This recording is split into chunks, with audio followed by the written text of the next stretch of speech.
갈라디아 2장 16절로 21절까지 교도하겠습니다. 사람이 의롭게 되는 것은 율법의 행위로 말미암음이 아니요 오직 예수 그리스도를 믿음으로 말미암는 줄 알므로 우리도 그리스도 예수를 믿나니 이는 우리가 율법의 행위로서가 아니고 그리스도를 믿음으로써 의롭다함을 얻으려 함이라. 율법의 행위로서는 의롭다함을 얻을 육체가 없느니라.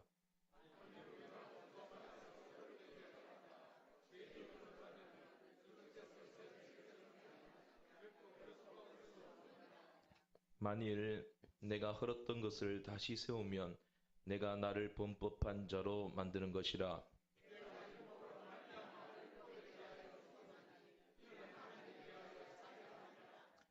내가 그리스도와 함께 십자가에 못 박혔나니 그런즉 이제는 내가 사는 것이 아니요 오직 내 안에 그리스도께서 사시는 것이라. 이제 내가 육체 가운데 사는 것은 나를 사랑하사 나를 위하여 자기 자신을 버리신 하나님의 아들을 믿는 믿음 안에서 사는 것이라.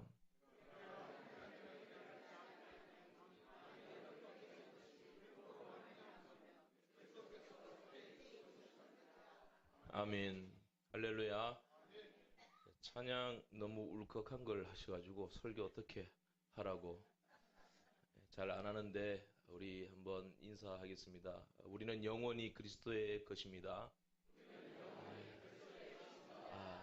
할렐루야. 이게 성도의 유일한 위로가 되는 것입니다. 십자가는 샘을 품고 있습니다. 생텍쥐베리의 어린 왕자에서 어린 왕자는 사막은 아름다워라고 말하죠.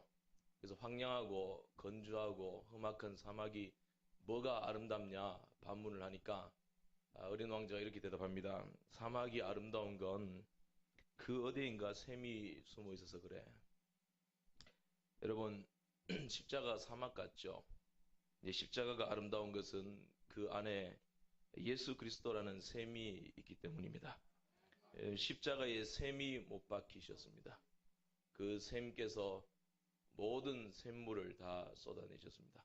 그래서 우리는 그 샘물을 마시고 속죄함을 받고 영생을 얻게 된 것입니다. 오늘 본문은 말씀합니다. 20절 말씀. 내가 그리스도와 함께 십자가에 못 박혔나니 그런즉 이제는 내가 사는 것이 아니 오직 내 안에 그리스도께서 사시는 것이라. 여러분, 우리가 의롭다함을 얻은 것은 우리의 노력이 아닙니다.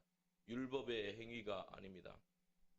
영생의 셈이 되신 예수 그리스도를 믿는 믿음으로 된 것입니다. 이것을 은혜라고 하는 것입니다.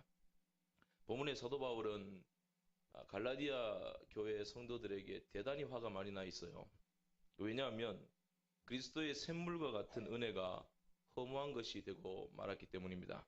갈라디아서는 사도 바울이 주후 50년경 자신이 세운 갈라디아 지역 교회들에게, 로마의 행정구역입니다. 갈라디아 지역 교회들에게 보낸 목회적인 편지죠. 갈라디아라는 지방은 지금의 터키 중앙에 있는 넓은 지방이라고 합니다. 근데 바울이 얼마나 화가 났는지 이 서신서를 시작하면서 감사를 빼먹어요. 마지막에 꼭 감사가 들어가는데 이 감사가 빠져요. 이 갈라디아 교회는 이방인들로만 형성된 교회입니다. 개척교회이죠. 역사가 얼마 되지 않은 교회입니다. 그런 갈라디아 교회에 아마도 예루살렘 교회로부터 유대 교회에서 회심한 거짓 선생들이 들어와서 속이기 시작합니다. 이방인들, 갈라디아 교회 교인들을 속이기 시작해요. 이것을 사도 바울은 거짓 형제들이 말하는, 가르치는 그 복음을 가리켜서 다른 복음이라 그렇게 말하고 있습니다. 바울은 불과 개척한 지 한 2, 3년 만에 거짓 형제들의 속임수에 넘어간 갈라디아 교회 성도들을 향해서 아주 날카로운 말을 하고 있습니다. 3장 1절에 누가 너희들을 꾀더냐. 아주 날카로운 말이에요. 소매 걷어붙이고 덤벼들겠다 이 말이에요. 거짓 교사들이 전한 다른 복음은 어떤 내용이었느냐? 그리스도를 믿는 믿음으로만 구원받는 것이 아니다라는 거예요. 이 알미니안주의인데 그리스도를 믿음으로만 구원받는 것이 아니라 거기다가 할례를 받아야 되고 율법의 행위가 더해져야지만 구원을 받고 또 그 구원이 유지가 되고 온전히 완성이 된다. 그렇게 말한 거예요. 말하자면 하나님이 할 게 있고 인간 할 도리가 있다. 한국교회에 풍토했던 그런 사상들이죠. 바울은 자신이 가르친 복음 외에 다른 복음을 전하는 거짓 교사들을 그들을 향해서 이런 말합니다. 저주를 받을지어다. 내가 전한 것 외에 사도들이 전한 것 외에 다른 복음 전하는 자는 저주를 받을지어다. 심지어 하늘의 천사라도 다른 복음을 전하면 저주를 받을지어다. 아주 당돌하죠. 도발적인 말입니다. 그러면서 이 갈라디아 교인들을 향해서 사도 바울이 다시 점검해서 내가 당신들에게 다시 분명하게 첨가하며 가르치겠다. 내 생명 걸고 가르친다. 그 핵심 내용이 2장 16절 말씀입니다. 다 같이 한번 볼까요? 시작. 사람이 의롭게 되는 것은 율법의 행위로 말미암음이 아니요 오직 예수 그리스도를 믿음으로 말미암는 줄 알므로 우리도 그리스도 예수를 믿나니 이는 우리가 율법의 행위로서가 아니고 그리스도를 믿음으로써 의롭다함을 얻으려 함이라. 율법의 행위로서는 의롭다함을 얻을 육체가 없느니라. 아멘. 오직 믿음으로 의롭게 되지 율법의 행위, 다시 말해서 인간이 기도 많이 하고 충성 많이 하고 연보 많이 하고 그리고 구원에 대한 열심과 배우려는 노력 가지고 구원받을 수 있는 것이 결코 아니다라는 거예요. 구원은 오직 믿음으로만 되는 것이다. 하나님의 은혜로만 되는 것이다. 그렇게 말씀하고 있어요. 그러면서 그런 본문 갈라디아 2장 20절에 고백하죠. 이제는 내가 사는 것이 아니요 그리스도께서 사시는 것이라. 내가 사는 것이 아니라 내 안에 그리고 내가 그 안에 그리스도께서 사시는 것이다. 다른 것 없어요. 오직 예수뿐이라는 거예요. 예수 외에 다른 율법적인 행위도 필요 없어요. 있었어도 안 되는 거예요. 오직 나의 신실한 구주 되신 예수 그리스도를 믿는 믿음으로만 의롭다 하심을 얻을 수 있다. 그래서 지금 내 안에 율법을 따르던 나의 모습, 내가 율법의 의로는 흠이 없는 자로다 할 정도로 그는 율법을 잘 지키는 사람이었어요. 유대 율법주의자였어요. 그 정도로 노력하면서 지켰는데도 아니다. 율법을 지키던 나의 옛 모습은 다 죽었다. 그리고 오직 그리스도를 믿는 믿음만 산다. 그리스도만 산다.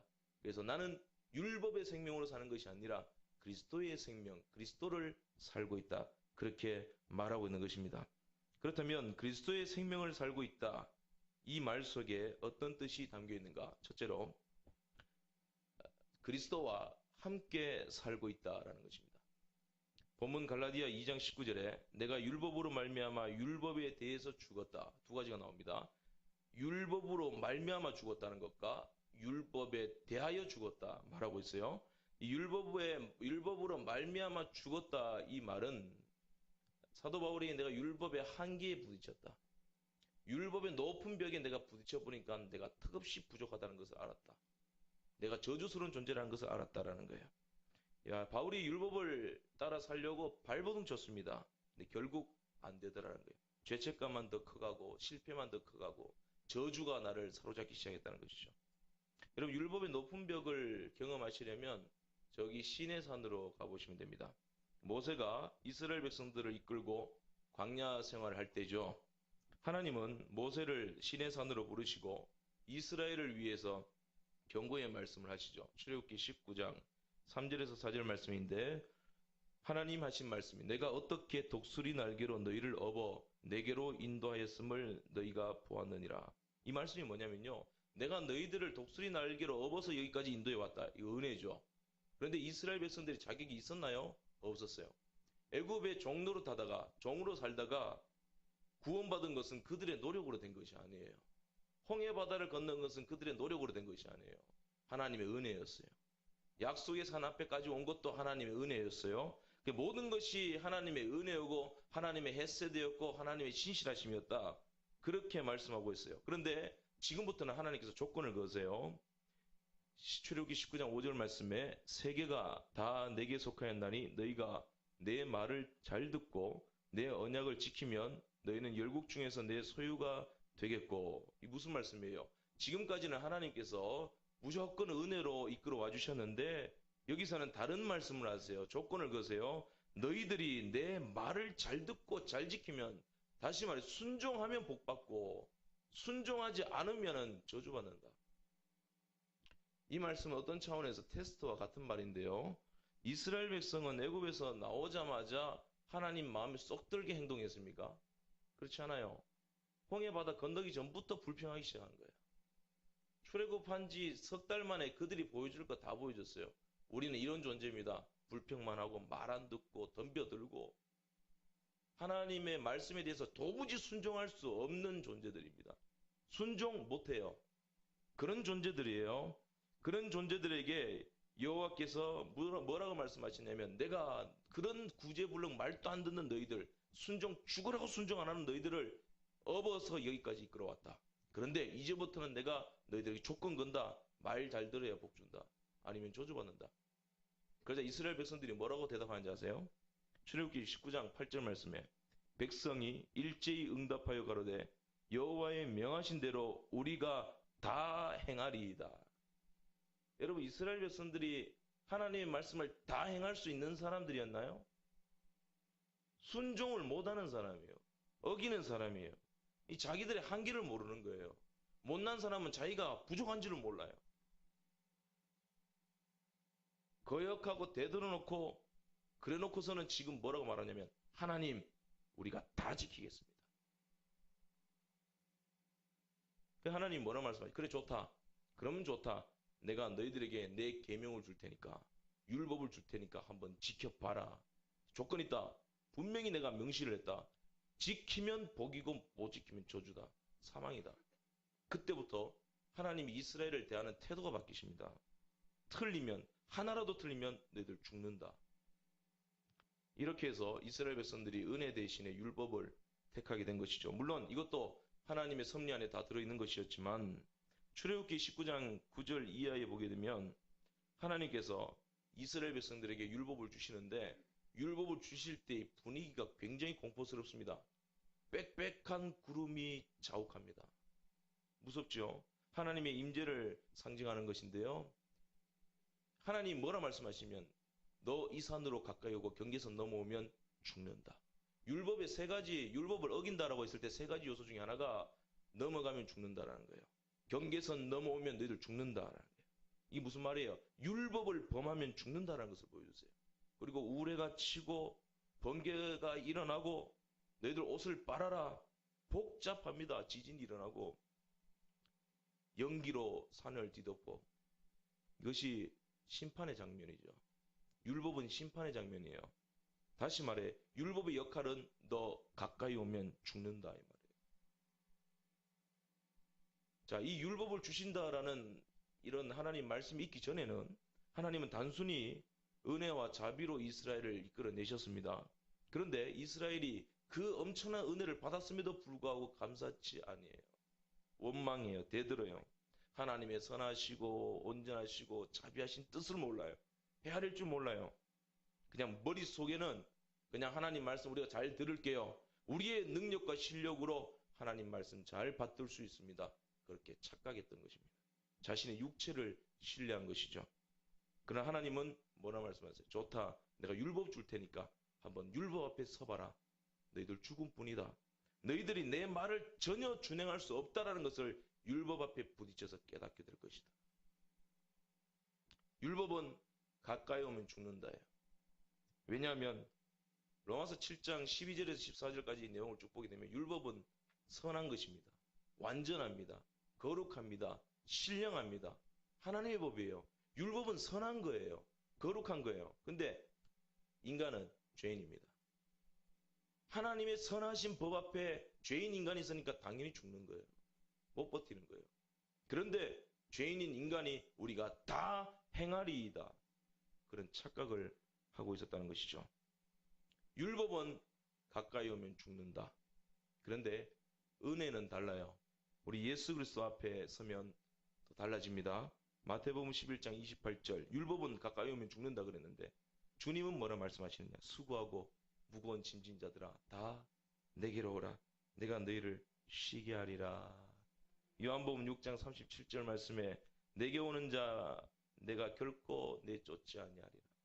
요한계시록 22장 17절 목마른 자도 올 것이요 또 원하는 자는 값없이 생명수를 받으라 하시더라. 율법은 가까이 오면 죽는다요. 근데 은혜는 뭐예요? 가까이 오면 살리라. 놀라운 사실이 있습니다. 불행히도 이스라엘 백성들은 율법을 선택했습니다. 그래서 하나님이 율법을 주십니다. 선하신 계명을 주셨습니다. 다 죽을 거예요. 그런데 하나님께서는 시내산에서 그들에게 계명을 주실 때 율법만 주신 것이 아니라 장막의 모형과 피 뿌리는 제사까지 주셨어요. 예수 그리스도 모형까지 주셨다는 것이죠. 용서받을 수 있는 은혜까지 주셨다는 겁니다. 만약에 하나님께서 그들에게 율법만 주셨다면 모두 광야에서 죽었습니다. 약속의 땅 아무도 못 들어갑니다.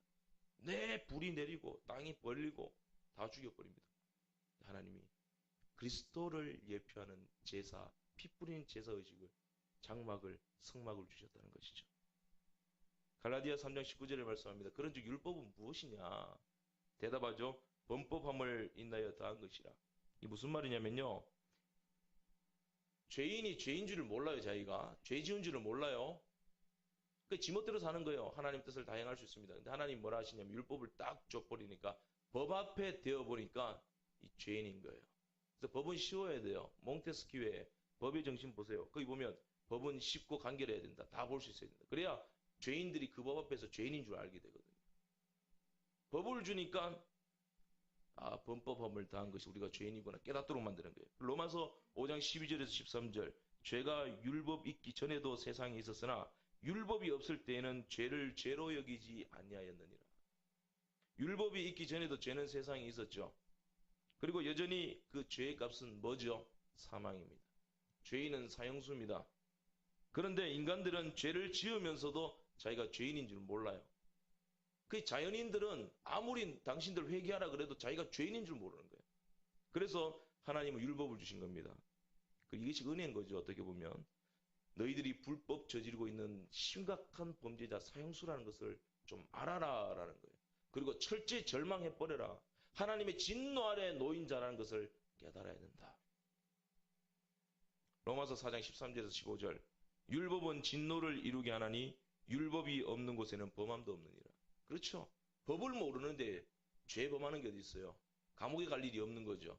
그냥 그렇게 죄인으로 살다가 자연인으로 죽으면 되는 거예요. 근데 이제 법이 주어집니다. 법이 주어지니까 그 법을 어기면 죄인 되는 거예요. 범죄자 되는 감옥에 들어가야 되는 거예요. 그런데 문제는 이 법에 안 걸리는 육체가 아무도 없다는 거예요. 다 걸립니다. 작은 것 하나라도 어기면 죄인인 거예요. 그리고 이 죄인의 대가는 사형입니다. 우리 모두 사형수예요. 살인하지 않아도 미워하기만 해도 율법을 범한 거래요. 다 사형수죠. 많이 미워하셨죠? 운전하실 때. 근데 이 율법이 얼마나 무시무시하냐면요. 갈라디아 3장 10절 말씀에 누구든지 율법책에 기록된 모든 일을 항상 행하지 아니하는 자는 저주 아래 있는 자라 했습니다. 자, 엄청난 말씀이 나옵니다. 기록된 대로예요. 첫째는 기록된 대로, 그 다음에 모든 것을 그리고 항상 행해야 됩니다. 여러분, 항상 기뻐하라, 쉬지 말고 기도하라, 범사에 감사하라 되나요? 안 되죠. 이게 우리 한계입니다. 그거 못 지키면요 사형이에요. 여러분 율법 다 지키고 계시나요? 그래서 본문 갈라디아 2장 19절에 바울이 이렇게 말합니다. 내가 율법으로 말미암아 죽었다. 내가 잘난 줄 알았다. 내가 그렇게 율법을 잘 지키는 줄 알았는데 율법 앞에 딱 서니까 나 죽었다. 가까이 가니까 나 죽어버렸다. 절망밖에 없다. 나는 어찌하면 좋을꼬. 그게 이제 로마서 7장 후반부의 말씀이에요. 오라 나는 공고한 자로다. 이 사망의 몸에서 누가 나를 건져내랴. 절망밖에 없는 거죠. 율법에 대하여 죽었다라는 것은 율법의 사슬에 빠져 율법으로 말미암아 죽었다는 것은 율법의 사슬에 매여가지고 빠져나오지 못하고 죽었다 이 말이에요. 절망밖에 없다 이 말이에요. 그런데 그 다음 말씀이 중요해요. 율법으로 말미암았다라는 것이 아니라 그 다음에 율법에 대하여라는 말씀이 나와요. 율법에 대하여 죽었다 이 말씀은요 역설입니다. 율법의 사슬에서 죽었는데 율법의 사슬에서 빠져나와서 내가 자유를 얻었다 이 말씀이에요. 이건 또 무슨 말씀이에요? 율법의 저주 아래 놓였는데 어떻게 빠져나와요 사형수가? 그리고 자유를 얻었대요. 그리고 하나님에 대해서 생명을 얻었대요. 어떻게 이런 일이 가능한가? 여러분, 법이라는 것은요, 산 사람에게만 적용되는 거예요. 뭐 위클리프 같은 사람을 부활 참시시켰지만 의미 없는 거죠.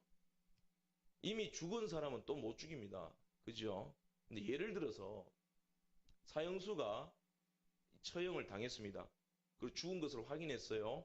그리고 장례식을 치렀습니다. 사망신고했습니다. 그리고 한 일주일이 지났습니다. 그런데 이 죽었던 사형수가 살아나 버렸어요. 그러면 그 사형수가 너 살아났기 때문에 다시 죽어라 죽일 수 있나요, 법이? 못 죽입니다. 이미 죽었습니다. 사망신고했습니다. 끝! 죽인 것을 어떻게 또 죽여요? 근데 문제는요, 다시 살아날 수가 없다는 거예요. 죄인은. 그죠? 다시 살아날 수가 없어요. 그래서 예수 그리스도께서 나를 대신하여 죽으시고 부활의 능력으로 다시 살아나신 겁니다. 할렐루야. 그래서 아무도 못 죽이는 거예요. 아무도. 더 놀라운 사실은 지금 이 장면을 예수 그리스도께서 대신 죽으시고 부활하신 이 승리의 장면을 하나님이 뭐라고 인정하고 계시느냐? 어떻게 취급하고 계시느냐? 하나님은 예수 그리스도께서 대신 율법의 저주 아래서 죽으시고 다시 사셨는데 예수님 혼자 죽고 사는 것으로 인정하지 않아요. 하나님은요, 예수님이 분명 혼자 죽으셨는데, 대신 죽으셨는데 예수님 혼자 죽은 것이 아니라 예수 그리스도와 너와 함께 죽었다. 내가 그렇게 인정해 준다. 그리고 그리스도와 함께 다시 살아났다. 그리고 그리스도와 함께 너 다시 살고 있다. 놀라운 거예요. 그리스도께서 다 하셨어요. 하나님이 다 하셨어요. 근데 하나님은 뭐로 간주하시는지 아세요? 이게 이신칭입니다. 의롭다 하신다. 하나님이 방망이 땅 두들겨 버리는 거예요. 몸이야 어쨌든 말기나 법적으로 하나님이 의롭다 해버리시는 거예요. 너 살았다 하시는 거예요. 예수님 혼자 죽은 것이 아니라 하나님이 인정한다. 함께 죽었다. 그리고 함께 산다. 그리고 그것은 네가 한 것이 아니요 내가 다 했다. 그리스도가 다 이루었다. 그러나 하나님의 은혜로우신 하나님께서는 함께 살고 함께 죽고 함께 살았다. 놀라운 은혜입니다. 하나님의 법정에서 내가 그렇게 간주되었어요. 내가 한 것 아무것도 없어요. 지금 우리 정신 하나도 없습니다. 그죠? 지금까지 율법 아래서 정죄받았습니다. 저주받았습니다. 율법에 묶여서 정신없이 살았어요. 내가 기도가 부족하다. 나는 왜 이렇게 기도를 안 할까? 충성을 안 할까? 노예 생활했습니다. 너 죽는다. 어허, 주일 예배 빠져먹고 11조 안 되고 다리 부러질 줄 알아라. 협박 속에 살았습니다. 뭐 그런 것도 좀 있긴 있어요. 전혀 없는 건 아니에요. 근데 그건 이제 은혜 차원에서 징계로 이렇게 주어지는 것이지. 11조 떼먹고 이러지 마세요. 너 죽는다 소리만 들었는데 그리스도께서 웬걸 죽으시더니 대신 죽었다 그러시더니 다시 살았다 그러시더니 그리고는 내가 너와 함께 죽었고 함께 살았다. 언제요? 하나님이 그렇게 인정해 주시는 거예요. 그렇게 인정해 주시는 거예요. 그리고는 이제는 하나님에 대하여 살았다. 영원한 생명을 얻게 되었다는 거예요. 그러니 넌 앞으로 나를 따라오너라. 예수님이 우리 옆에 오셔서 팔짱 딱 끼고는 가십니다. 놀라운 은혜입니다. 이제는 함께 산다. 이것이 율법에 대하여 죽고 하나님에 대하여 사는 것입니다. 로마서 7장, 8장 경계선부터 은혜롭지요. 생명의 성령의 법이 8장 초반입니다. 생명의 성령의 법이 죄와 사망의 법에서 우리를 해방시키셨느니라. 할렐루야. 하나님이 다 하신 거예요. 그러나 우리는 함께 죽고 살아는 것입니다. 여러분, 자, 율법으로 구원받았습니까? 은혜로 받았습니까? alright. 영화 보셨나요? 은혜로 받았습니다. 할렐루야. 은혜에 율법이 더한 것 전혀 없어요. 오직 은혜로만 된 거예요. 할렐루야. 예수 그리스도께서 다 하셨습니다. 그럼 우리가 믿는 것은 무엇이냐? 오직 예수 그리스도를 믿는 것입니다. 우리 율법 지킴 아니에요. 갈라디아 2장 16절에 그리스도를 믿음으로 의롭게 된다. 그리스도를 믿음으로라는 말씀이 나오는데 이 말은 갈라디아서를 비롯해서 요한서 시인에도 나타나고 신약 성경에 곳곳에 나타나요. 그리스도를 믿음으로. 이 그리스도를 믿음으로라는 말은 문맥적으로 보게 되면 오늘 갈라디아서를 말합니다. 문맥적으로 보게 되면은 그리스도를 믿는 우리의 믿음으로라는 말이에요. 그런데 신학적으로 해석하게 되면 그리스도의 믿음으로예요.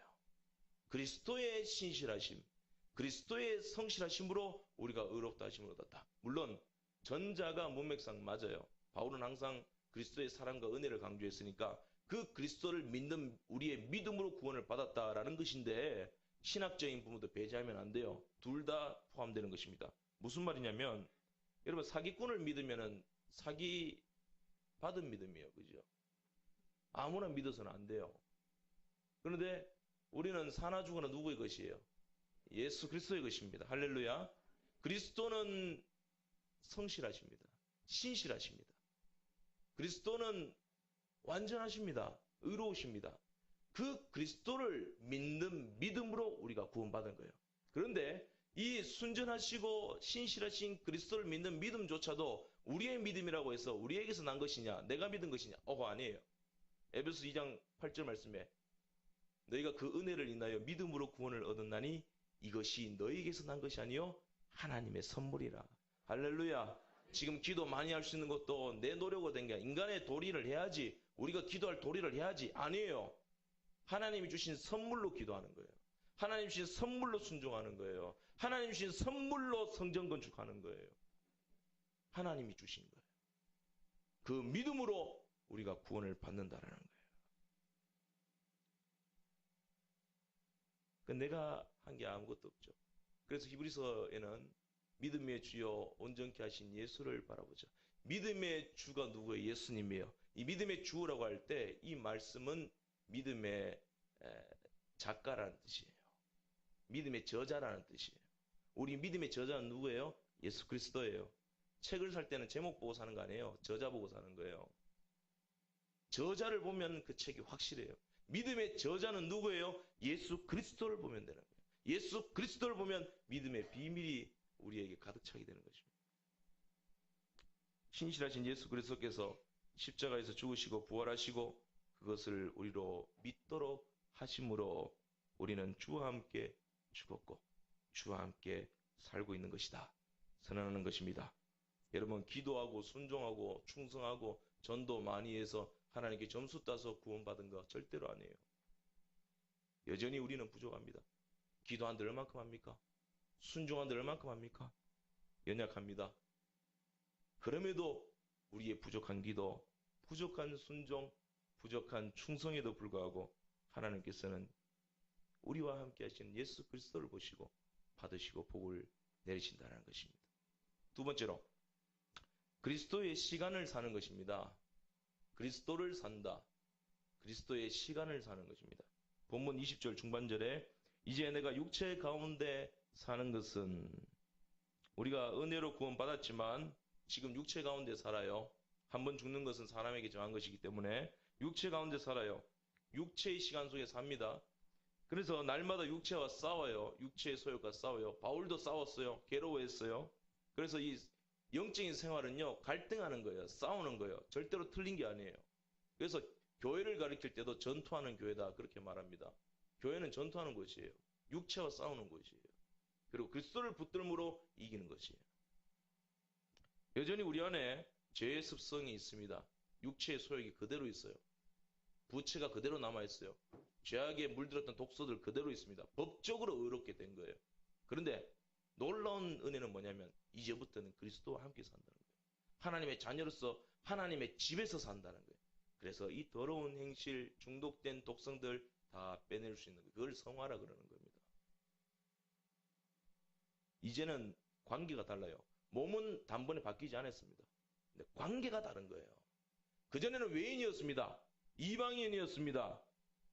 죄인이었습니다. 하나님과 원수였습니다. 그런데 사망에서 생명으로 옮김으로써 하나님의 자녀로 돼버렸어요. 놀라운 은혜입니다. 관계가 달라진 거예요. 그래서 이제는 죄인의 때를 사는 것이 아니고 육신의 때를 사는 것이 아니고 영의 때를 사는 거예요. 하나님의 시간 속에서 사는 것입니다. 믿음의 시간 속에서 사는 것입니다. 육신을 입고 있지만 육신의 자녀가 아니요 하나님의 자녀, 약속의 자녀로 살아가고 있는 것입니다. 갈라디아서는요, 갈라놓는다는 뜻도 있어요. 말장난하는 게 아니고 진짜예요. 갈라디아서는 딱 갈라놓는다는 말이 있어요. 유대교와 기독교를 갈라놓죠. 율법과 은혜를 갈라놓아요. 모세와 아브라함을 갈라놓아요. 그죠? 약속의 자녀와 육신의 자녀를 갈라놓아요. 그죠? 그리고 3장, 4장, 5장 이렇게 넘어가게 되면 4장 같은 경우에 초등학문과 고등학문을 갈라놔요. 그 5장에 가게 되면 성령의 열매가 나오죠? 그 앞에 뭐가 나와요? 육신의 일이 나와요. 육신의 열매들인 거예요. 육신의 열매와 성령의 열매를 딱 갈라놓습니다. 이 갈라놓는 게 한두 가지가 아닙니다. 그래서 갈라디아서입니다. 여러분, 얽혀 있으면 편하지 않아요. 믿음은 결단이에요. 딱 갈라놓는 거예요. 은혜로 구원받지 율법으로 구원받는 거 아니다. 딱 갈라놓습니다. 우리의 행위 아니에요. 조금도 아니에요. 오직 은혜입니다. 오직 믿음이에요. 예수 그리스도로 구원받는 거예요. 여러분, 저는 부목사죠. 부목사의 부자가 무슨 부자인지 아세요? 제가 제 나름대로 말씀드릴게요. 안일 부자예요. 목사 아님이에요. 부목사는 목사 아니에요. 그렇게 돼야 됩니다. 부목사 때 꿈이 많거든요. 근데 목사 아님 그러면 꿈이 사라집니다. 너 설레는 마음 가다듬고 소망 좀 기다리면서 언제까지인가요? 없어요. 그냥 목사 아님 그러면 돼요. 딱 잘라야 됩니다. 운전하려고 목사 됐냐? 노동하려고 목사 됐냐? 설교하는 시간보다 여러 가지가 더 많잖아요. 그거 하려고 목사 됐냐? 이런 생각이 없어야 되는 거예요. 목사 아님. 목사라는 율법에 대하여 죽어야 되는 거예요. 목사도 율법이에요. 목사로서 몸 상태는 안 되어놓고 목사인데 할렐루야 이런다고 목사인가요? 그 율법이에요. 성경 안 읽고 주석책만 사보면 그 목사인가요? 아니에요. 율법이에요. 목사라는 율법에 대해서 죽어야 되는 거예요. 부목사, 목사 아님 그래야 됩니다. 나의 목사가 목사 된 것은 하나님의 은혜로만 되는 것입니다. 아직 한참 모자랍니다. 이걸 알아야 됩니다. 그래야 하나님에 대해서 사는 것입니다. 죄송합니다. 이해하고 들어주십시오. 부장로님 되셔야 됩니다. 장로님 아님 부권사님 되셔야 됩니다. 부회장님 되셔야 됩니다. 회장 아님. 이 부라는 게 안 붙으면요 포기가 안 돼요. 내 시간을 살려고 그래요. 다 포기돼야 됩니다. 죽어야 됩니다. 원래 옛날부터라는 말씀드려 죄송합니다. 사람의 정신을 얘기할 때 칼날에 비유했어요. 잘 갈아놓은 칼날은요 딱 세워놓으면 보이지 않아요. 안 보이는데 뭔가 딱 갖다 대면 싹둑 잘려버립니다. 그게 믿음이에요. 아브라함이 믿음 없는 것 같았어요. 믿음이 안 보였어요. 근데 결단할 때 본토 진짜 아비지 딱 떠나버리잖아요. 잘라버리잖아요. 그래서 히브리서 11장의 말씀에 믿음은 바라는 것들이 실성이요 보이지 않는 것들이 증거니라. 믿음은 보이지 않아요. 보이지 않는데 딱 갖다 대면 사자굴 앞에 딱 들어가고 떠나러 갈 때 떠나고 풀무불 앞에 딱 들어가면 싹둑 잘려버려요. 그런데 믿음이라 해서 야구 방망이만한 부음한 게 보여요. 갖다 대버리니까 잘리지도 않아요. 두부도 잘리지 않아요. 믿음인가요? 동양사상에서도요 흘러가는 물을 끊을 수 있어요. 그게 정신이다. 여러분 흘러가는 물을 어떻게 끊어요? 못 끊어요. 근데 믿음으로는 되는 거예요. 믿음으로는 갈라디아가 되는 거예요. 할렐루야. 믿음으로는 흐르는 물도 끊을 수 있습니다. 왜요? 아멘 안 하세요? 산이 들려 바다로 던져라 해도 그대로 된다 그랬잖아요. 믿음이 있으면. 믿음은 되는 것입니다. 믿음은 갈라디아 되는 거예요. 자기를 부인하고 자기 십자가를 지고 주님을 따를 것이니라. 여기에 내 시간이 어디 있습니까? 나의 때가 어디 있어요? 오직 그때 그분의 때밖에 없는 거예요. 율법의 기한이 나와 있습니다. 갈라디아 4장 4절 말씀. 갈라디아 4장 4절 5절 말씀 우리 다 같이 한번 볼까요? 때가 참에 하나님이 그 아들을 보내사 시작 여자에게서 나게 하시고 율법 아래에 나게 하신 것은 율법 아래에 있는 자들을 속량하시고 우리로 아들의 명분을 얻게 하려 하심이라. 자, 4장 4절은 때가 참의 핵심입니다. 때가 참의 무슨 때예요? 율법이 지나가고 그리스도께서 오셨어요. 율법의 시대가 지나가고 은혜의 시대가 도달한 거예요. 그 때가 참의 이 말씀이에요. 갈라디아 3장 19절 다 같이 한번 보겠습니다. 시작. 그런즉 율법은 무엇이냐? 범법함으로 더하여진 것이라. 천사들을 통하여 한 중보자의 손으로 베푸신 것인데 약속하신 자손이 오시기까지 있을 것이라. 약속하신 자손이 누구예요? 예수 그리스도예요. 율법의 기한이 뭐예요? 범법함을 다합니다. 이게 무슨 말이냐면요. 율법은 예수 그리스도 오시기까지 그 기간 동안만 주어진 거예요. 율법은 생명을 줄 수 없어요. 구원 못 시켜요. 그러면 이 율법이 그 기한 동안 예수 그리스도께서 오시기 전까지, 때가 차기 전까지 이스라엘 백성들에게 어떤 역할을 했습니까? 이스라엘 백성들로 하여금 죄 아래 가둬둬 버립니다. 그리고 철저히 죄인임을 인식시켜 버립니다. 그리고 하나님의 진노 아래 있음을 깨닫도록 만들어서 절절하게 누구를 기다립니까? 예수 그리스도만 오시기를 목 빠지게 기다리도록 만드는 거예요. 그게 율법의 역할입니다. 여러분, 지금이 5월이죠. 실제로는 지금부터 여름이에요. 한두 달 지나가면 장마가 오지요. 장마가 끝나면 매미가 울기 시작합니다. 매미가 운다라는 것은 가을이 왔다는 거예요. 매미가 우는 것은요, 곡식이 익어서 이제 추수할 때가 되었다. 매미가 끝나고 나면 이제 다 황금물결 치는 거예요. 어쩌면 매미 우는 소리가 복음의 소리라고도 할 수 있겠죠. 근데 이 매미 소리를 가만히 들어보면요, 그 소리가 굉장히 커요. 나무에 붙어 있는데 온 땅이 울려요.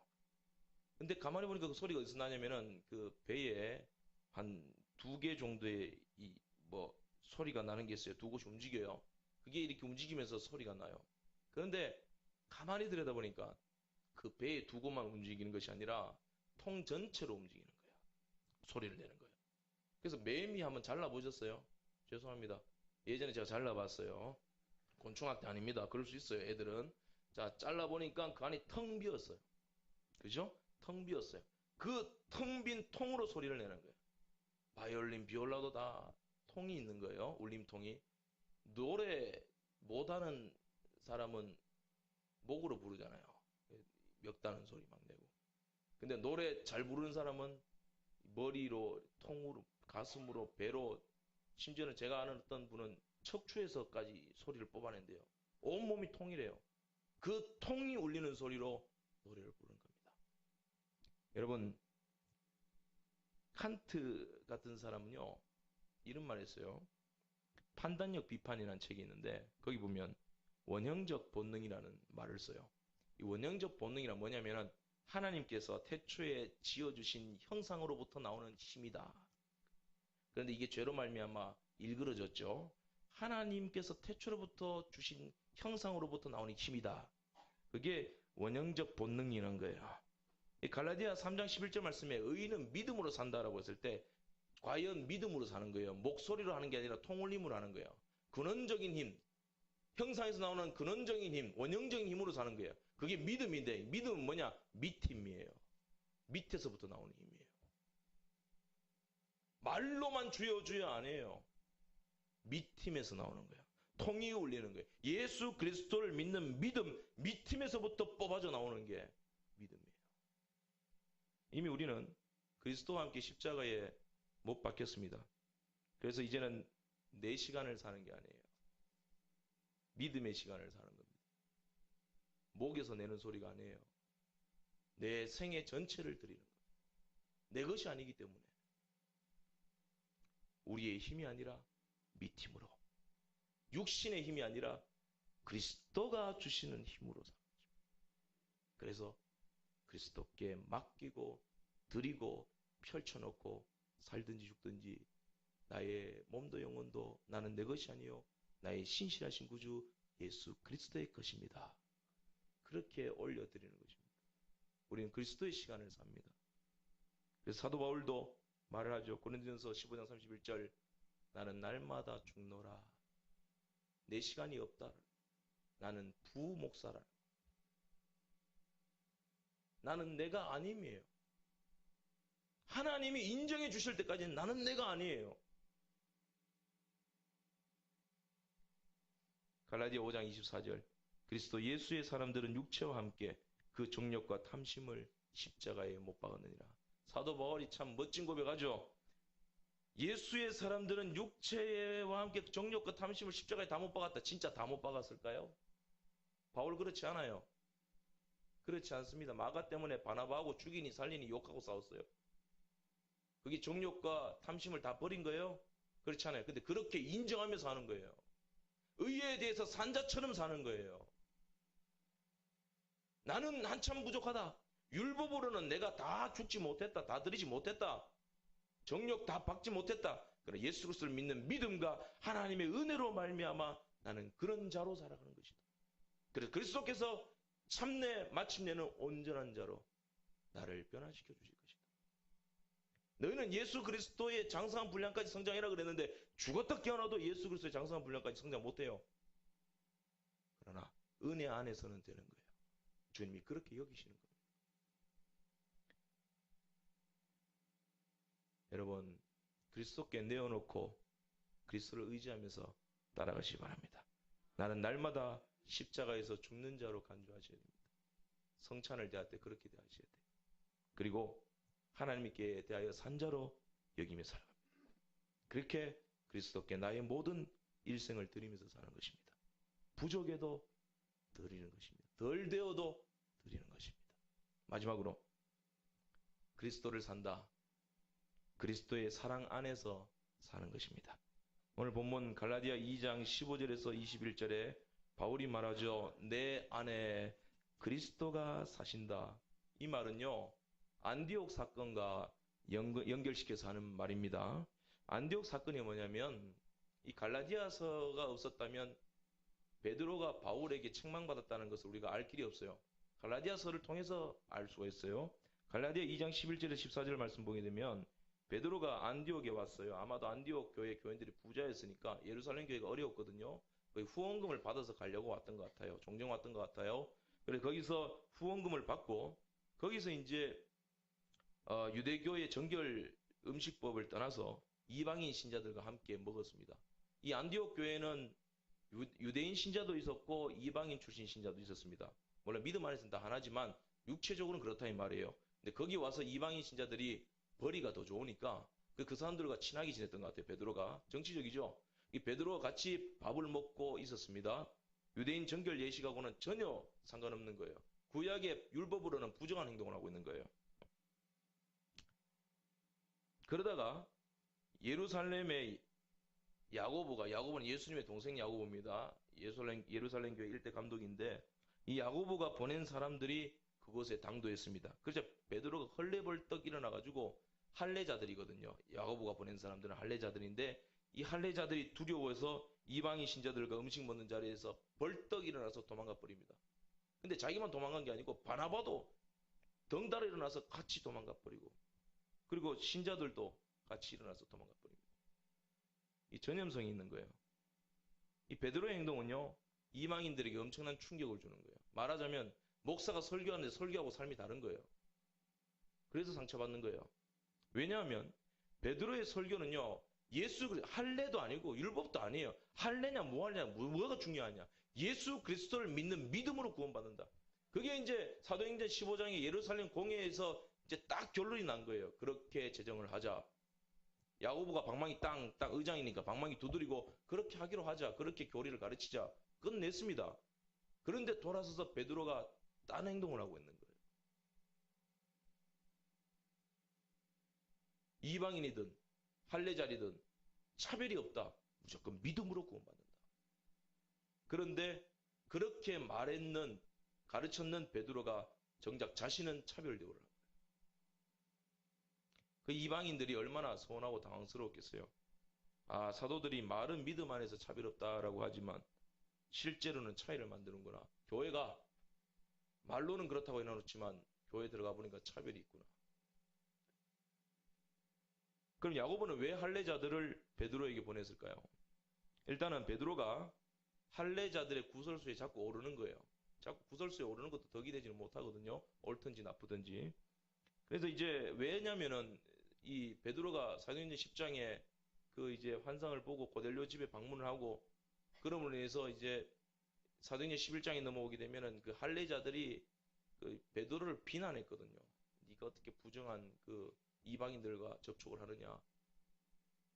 그러니까 이제 그때부터 이제 베드로가 할례자들에게 바른 말을 하면서도 눈치를 많이 보는 거예요. 그래서 자꾸 눌리는 거예요, 베드로가. 이해는 합니다. 그런 마음 때문에 이게 자꾸 복음 앞에서는 멀어지고 있는 거예요. 진리 앞에서는 멀어지고 있는 거예요. 그렇다고 베드로와 야고보가 실제로 이방인 신자들에게 너희들 유대인처럼 살아야 된다라고 강요하진 않았어요.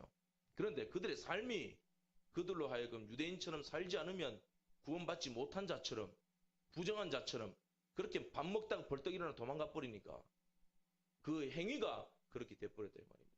말로는 아는데 행동이 그렇게 됐다는 것이죠. 그림 언어가 그렇게 각인돼 버렸다는 것이죠. 그러니까 이제 이방인의 사도로 부르심을 받은 이 사도 바울의 입장에서는 분통이 터지는 거예요. 음식 문제를 뛰어넘는 거예요. 그리스도의 죽으심과 부활하심이 모든 것들을 차별 없이 했습니다. 믿음으로만 하나님의 자녀 아브라함의 자손이 된다 그랬는데 이 삶을 보니까 그리스도의 죽으심과 부활하심과는 관계없이 문화든 종교든 딱 구분이 생겨버리는 거예요. 하나 되지 못하는 거예요. 그러니까 개바 내가 그렇게 해서 되겠느냐? 책망했다라는 것이죠. 이 신뢰를 갈라디아 교회 교인들에게 가르쳤습니다. 내가 베드로조차도 저렇게 내가 지적했다. 이건 틀린 것이다. 오직 믿음으로만 되는 것이다. 갈라디아 3장 28절 유대인이나 헬라인이나 종이나 자유인이나 남자나 여자나 다 그리스도 안에서 하나이니라. 여러분 두려움이 왜 생길까요? 사랑이 결핍되면 두려움이 생겨요. 야고보가 보낸 사람들이 두려웠던 것은 베드로의 사랑 결핍의 문제입니다. 사랑은 공동체를 보호하죠. 꽃을 사랑한다는 여성이 꽃에게 물 주는 것을 잊어버렸다. 그 여자가, 그 여성이 꽃을 사랑하는 사람이 맞나요? 아니죠. 사랑한다면 물 주는 것을 잊어버리면 안 되죠. 보호해줘야 되죠. 아껴줘야 되죠. 책임져줘야 되죠. 베드로가 이방인들을 사랑했다면 그들 입장에서 지혜롭게 행동했을 것입니다. 왜 자꾸 밥을 먹어요? 그냥 가면 되지. 시험거리들, 찰나들을 내어주지 않는다는 것이죠. 그래도 왜 그럴까요? 사랑이 부족했습니다. 순종은 압력에서 나오는 것이 아니에요. 강요한다고 총칼을 들이댄다고 되는 것이 아닙니다. 사랑으로 하는 것입니다. 율법은 우리를 두렵게 합니다. 압박합니다. 그것도 못해. 그럽니다. 그러나 은혜는 자유하게 합니다. 그것도 못해가 아니에요.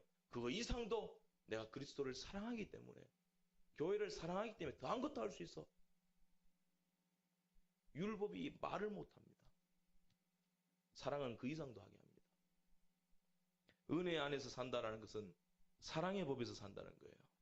심판을 면하기 위해서 율법을 지키는 것이 아니라 하나님을 기쁘시게 하기 위해서 사랑의 법을 지키는 거예요. 율법은 예를 들어 율법은 1시간 기도해라 그러면 주님을 사랑하기 때문에 10시간도 기도할 수 있는 거예요. 사랑에서 나오는 거예요. 11조 떼먹으면 집이 날아갈까봐 아니라 주님을 사랑하기 때문에 기쁨으로 드리는 것입니다. 10에 2조도 드릴 수 있고 10에 7조도 드릴 수 있는 거예요. 그것을 율법으로 규정할 것 아닙니다. 사랑하기 때문에 드리는 거예요. 내가 사랑해서 드린다는데 뭐가 잘못이에요? 누가 정죄를 해요? 로마서 13장 9절에서 10절 간음하지 말라, 살인하지 말라, 도둑질하지 말라, 탐내지 말라 한 것과 그 외에 다른 계명이 있을지라도 내 이웃을 내 자신같이 사랑하라 하신 그 말씀 가운데 다 들었느니라. 사랑은 이웃에게 악을 행치 아니하나니 그러므로 사랑은 율법의 완성이니라. 요한일서 4장 18절 온전한 사랑이 두려움을 내어 쫓느니라. 로마서 8장 35절 누가 우리를 그리스도의 사랑에서 끊으리요? 37절 그러나 이 모든 일에 우리를 사랑하시는 이로 말미암아 우리가 넉넉히 이기느니라. 39절 우리를 우리 주 그리스도 예수 안에 있는 하나님의 사랑에서 끊을 수가 없느니라. 할렐루야. 사랑이 클수록 율법은 작아집니다. 사랑은 향기롭습니다. 향수가 아니죠. 향기입니다. 그래서 사도 바울도 고린도후서 2장 15절에 말합니다. 우리는 그리스도의 향기라. 우리는 그리스도의 그 향기 안에서 숨을 쉬는 겁니다. 향수로 만들어서 인스턴트화 시켜놓은 율법이 아니에요. 그것이 땀이 섞여서 악취가 나는 그런 향수가 아니에요. 율법이 아니에요. 향기입니다. 영원히 사라지지 않습니다. 여러분, 제가 마지막 늦었지만 찬양 하나 우리 드렸으면 좋겠어요. 그 사랑 안에서 숨쉬며 자유하는데 이 찬양이 가사가 좋아요. 주 사랑이 나를 숨쉬게 해. 놀라운 사랑이 들어있습니다. 주 사랑이 나를 숨쉬게 해. 세상 그 어떤 어려움 속에도 주 은혜로 나를 돌보시며 세상 끝날까지 익혀주시네. 주님만이 내 아픔 아시며 주님만이 내 맘을 만지시네. 어느 누구도 나를 향하신 주님의 사랑을 끊을 수 없네. 주님만이 내 능력이시며 주님만이 나의 구원이시네. 어느 누구도 나를 향하신 주님의 사랑을 끊을 수 없네. 할렐루야. 우리는 죽었습니다. 그 사랑 안에서 그리스도를 사는 것입니다. 기도하겠습니다. 하나님